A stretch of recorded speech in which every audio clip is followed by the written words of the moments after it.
दिवसापासून अकोले तालुक्यातील गणोरे येथे स्वाभिमानी शेतकरी संघटनेचे शुभम आंबरे व जनसंघर्ष संघटनेचे संदीप दराडे यांनी दुधाला हमीभाव द्या या मागणीसाठी सुरू केलेल्या आमरण उपोषणस्थळी शासनाच्या वतीने अकोले तालुका तहसीलदार यांनी भेट दिली आहे। उपोषणकर्त्यांच्या मागण्या समजावून घेत उपोषणकर्त्यांनी स्वाभिमानी शेतकरी संघटनेचे शुभम आंबरे व जनसंघर्ष संघटनेचे संदीप दराडे यांना आश्वासित करत उपोषण मागे घेण्याची विनंती केली आहे।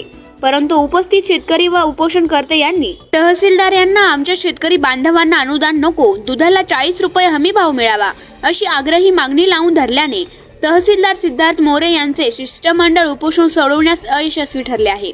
उपोषणकर्ते शुभम आंबरे व संदीप दराडे यांनी राज्याच्या दूध विकास मंत्री व दूध संवर्धन आयुक्त यांना मागणी पूर्ण केल्याचे कागदपत्रे घेऊन या मग आम्ही उपोषण सोडतो असे सांगितले। त्यामुळे तहसीलदार सिद्धार्थ मोरे हे रिकाम्या हाताने परतले। आपल्या भावना शासनापर्यंत कळवण्याचे आश्वासन देऊन ते परतले।